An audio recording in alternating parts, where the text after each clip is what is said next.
ఆయన సన్నిధి ఆసక్తి వచ్చింది కూడా ప్రభు పైన వందనాలు. దేవుడు మహాకృచ్ఛత 21 రోజులు ప్రార్థనలు జయకరంగా జరిగించడానికి తన కృప నుంచి కేవలం తన కృచ్ఛత ఆయన మనతో నడిపిస్తూ వచ్చారు. ఒకసారి అందుకు కృతజ్ఞత చెప్తూ మనం 2 చేతులు పైకి దేవుడికి స్తోత్రం చెప్తాం.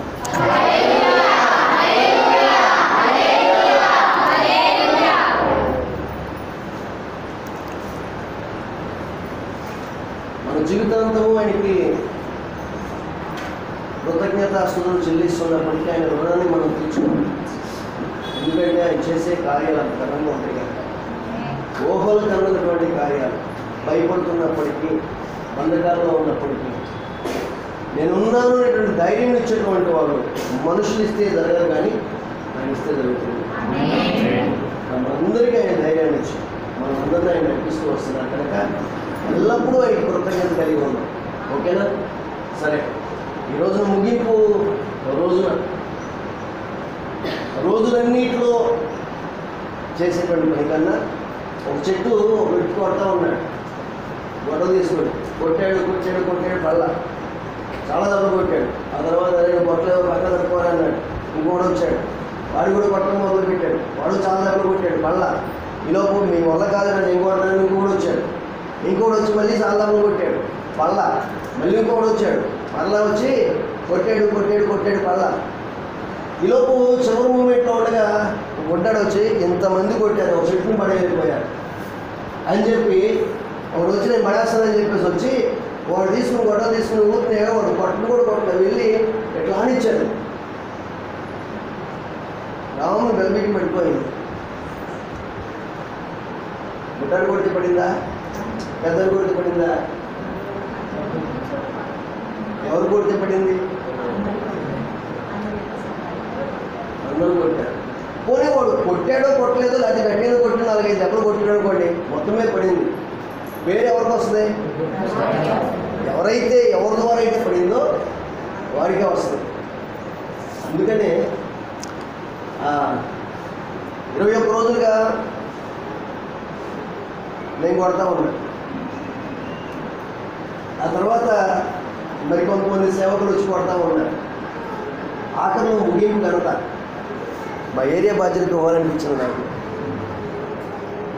ఆయన చేతుల మీదుగా ఈ ముగింపు ప్రార్థనలు జరగాలని, ఆయన ప్రార్థన, ఆయన ఆశీర్వాదం కావాలని చిన్న సంఘాన్ని అంతరంగంలో నుంచి దీవించి వెళ్తే అభిషక్తుల పాదాలు ఎక్కడుంటే అక్కడ ఆశీర్వాదం, ఎక్కడుంటే అక్కడ ఆశీర్వాదం. బాధలతో ఒక మాట చెప్తే చాలా పనిచేస్తుంది. అందుకనే అభిషక్తులైనటువంటి వారు ఈ మందిరం అడుగుపెట్టాలని కోరుకుంటానండి. అభిషక్తులైనటువంటి వారికి నిలబడి ఆ మాటలు అందించాలని కోరుకుంటాను. అలా అందిస్తున్నప్పుడు మనం రుచికరమైనటువంటి ఆహారం కొంచెం తిన్నా చాలండి. విలువలేనటువంటి ఆహారం గంపరగంపలు ముందు పెట్టుకుంటే మాత్రం ఉపయోగం అక్కడ బయట కొంచెం. అందుకనే ఆ ముగింపు అన్నీ ఉన్నాయి, కానీ ఎన్ని బిర్యానీలు తిన్నా ముగింపు ఆ పెరుగన్నమో మధ్యలో తిరిగేటప్పుడు తృప్తిగా ఉండదు. పెరుగన్నానికి అలవాటు పడినటువంటి వాడు ఎన్నో ఉన్నా కానీ ఆ పెరుగన్నం లేకపోతే ఆ రోజు వెలుగుగానే ఉంటున్నాడు. పెరుగన్నం విలువ తిరిగినటువంటి వాళ్ళకి చెప్పలేమనుకోండి, ఆ పెరుగన్నం అలవాటు పడినటువంటి వాళ్ళు, అందులో సొంత పాడి ఉండి పెరుగుకి అలవాటు పడినటువంటి వాళ్ళ పూటగానికి పెరుగు వేసుకోకపోతే ఆ రోజు ఏదో పోగొట్టుకున్నట్టు ఉంటున్నారు. కానీ పెరుగన్నం ఆఖరి ముద్ద కొంచెం తిన్నా కానీ తృప్తిగా ఉంటాయి. అంతకుముందు ఎన్ని బిర్యానీలు తిన్నప్పుడు కనుక అలా తృప్తితో కూడినటువంటి ముగింపు చల్లని ఆశీర్వాదాన్ని అందించడానికి మన మధ్యకి చాలా పని ఉంచి మర్నాథ విశ్వాస సమాజం ద్వారా పరిచయం జరిగిస్తున్నటువంటి సేవకులు. మర్నాథ విశ్వాస సమాజంలో ఒక్కొక్క ఏరియాకి, ఒక్కొక్క జిల్లాకి ఒక్కొక్క పాస్టర్ గారు ఆ సమాజంలో ఉన్నటువంటి సేవకులు పైన నాయకులుగా ఉండి మమ్మల్ని మేము ఏదైనా ఎక్కడ తప్పిదం చేస్తుంటే మీకు కరెక్ట్ కాదని మమ్మల్ని సరి చేస్తాం. మీరు చేస్తుంటే మేము మిమ్మల్ని సరి చేస్తాం. మేము తప్పు చేస్తుంటే మమ్మల్ని సరి చేస్తాం. మమ్మల్ని గద్దించేటువంటి వాళ్ళు మాకు ఉంటారు. అలాగే వీళ్ళని గద్దించేటువంటి వాళ్ళు కూడా వీళ్ళందరికీ పైన మా ఆత్మీయ నాయకులు మర్నాథ విశ్వాస సమాజం ఫౌండర్ గారు యువపల్లి మోహన్ చౌదరి గారు అందరికీ మాదిరికరమైన సేవకులు. నిజంగా నేను ఇప్పటికీ చెప్తాను, మరణాతాలో నేను పుట్టడం ఆత్మీయంగా, మరణాతాలో రక్షించబడటం, మరణాతాలో బాప్తిస్మం తీసుకోవడం, మరణాతాలో ట్రైనింగ్ తీసుకోవడం, అదే మరణాతాలో ఒక సేవకునిగా పనిచేయడం దేవుడు నాకు ఇచ్చిన భాగ్యం. మరణాతలో కనుక ఉండకపోతే నేను కూడా మిగిలిన సేవకులు లెక్కలో ఒకరు ఉండేవాడు. సేవకులు అందరూ ఇంతే అనేటువంటి ఆ పేరు నాది కూడా వచ్చేది. కానీ అందరూ ఒక ఎత్తు, మీరు ఒక ఎత్తు అనేటువంటి మాట మాత్రం వెళ్ళిన చోట, ప్రతి చోట వెళ్ళిన చోట ఎక్కడికి వెళ్ళినప్పటికీ అందరూ ఒక రకంగా ఉంటారు, మీరు ఒక రకంగా ఉంటారు అనే మాట మాత్రం అది రావడానికి కారణం ఏంటంటే నాకంటే కాదు, మొట్టమొదటిగా పరిశుద్ధాత్మ దేవుడు నా పట్ల ఉన్న ప్రణాళిక, రెండవదిగా ఆ రీతిగా నన్ను తీర్చిదిద్దినటువంటి మా గురువులు, ఆత్మీయ నాయకులు మోహన్ చౌదరి గారు, వారి యొక్క బృందం. అక్కడ నిలబడ్డా నేను, అక్కడ నా జీవితాన్ని కట్టుకోవడానికి ఇష్టపడ్డా.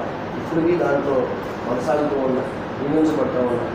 అంత మంచి సహవాసంలో నాలో పరిచయం చేస్తున్నటువంటి సేవకులు మధ్య కృష్ణా జిల్లా రూరల్లో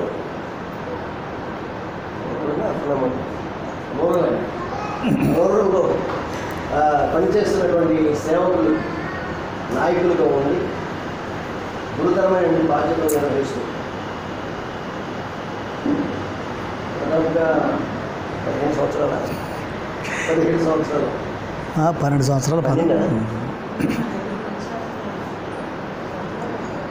మరణాత సమాజంలో ఎక్కువ కాలం ఈ ఏరియా బాధ్యతగా పనిచేసినటువంటి ఘనత కూడా పాస్టర్ గారికి.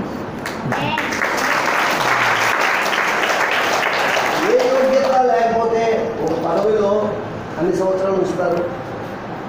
కారణం ఉంటే నమ్మకత్వం, దేవుడి దగ్గర నమ్మకత్వం, నాయకుల దగ్గర నమ్మకత్వం, సేవలో నమ్మకత్వం, ప్రజల దగ్గర నమ్మకత్వం. నమ్మకస్తులకి దీవెనలు మెండుగా కలుగుతాయి. అట్లా నమ్మకత్వాన్ని కాపాడుకుంటూ బాధ్యతల్ని చక్కగా నిర్వహిస్తూ ఈరోజు కూడా ఇంకా కొనసాగడానికి దేవుడు చూపిస్తూ ఉన్నాడు. హల్లెలూయా.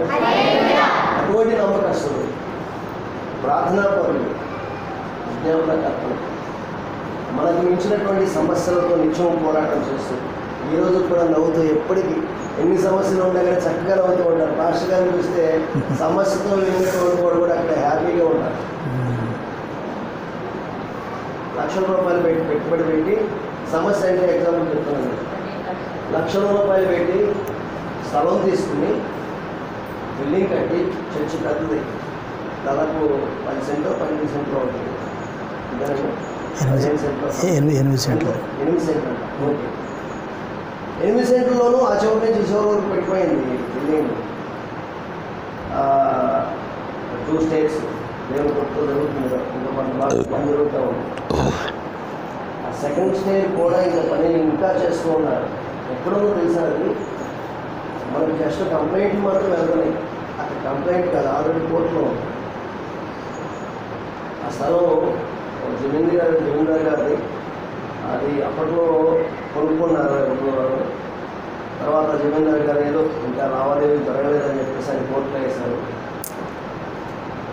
అది వీళ్ళకి దక్కుతుందో లేకపోతే జమీందార్ గారికి దక్కుతుందో తెలియదు, కానీ ఇప్పటికే ₹1,00,000 ఇంకా పెట్టుబడి పెడతానే ఉన్నారు ఆ మందిరానికి.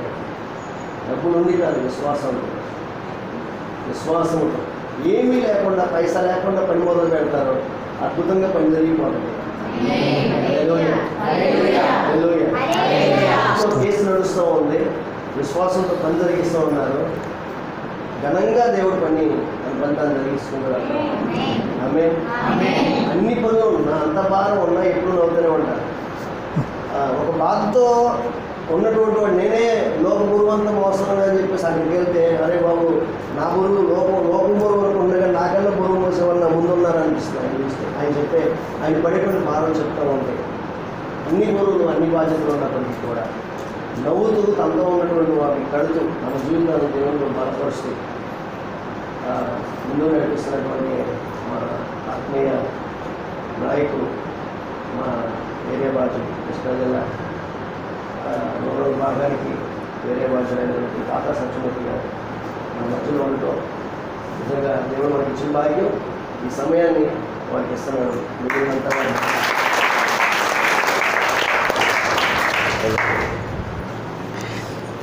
సారీ టైం గంటలే ముగింపు. మీకు నడిపింపు వచ్చిన వరకు కానీ ఉంటాయి, మా వాళ్ళకి ఆ ప్రాబ్లం ఏం లేదు. ఏమంటే త్వరగా వెళ్ళిపోతున్నారు ఎవరు ఉన్నారా? త్వరగా వెళ్ళిపోతానన్నటువంటి వాళ్ళు ఎవరు ఉంటే ఊహించేస్తారంట మాస్టర్ గారు. ఓకే, వెళ్ళిపోవాలా? నేను సగం చేయట్లేదు. ఓకే, దేవునికి మహిమ కలుగును గాక. హల్లెలూయా. మంచిది. మరి నా గురించి చక్కని పరిచయ వాక్కులు తెలియజేసిన మరి స్థానిక పాస్టర్ గారు ఆమోస్ వర్మ గారిని బట్టి, మరి దైవదాసరాలను బట్టి నేను ఎంతగానో దేవుని స్తుతిస్తూ ఉంటూ ఉన్నాను. దేవుడు ఈ ప్రాంతంలో తన సేవకుడిని నిలబెట్టాడు.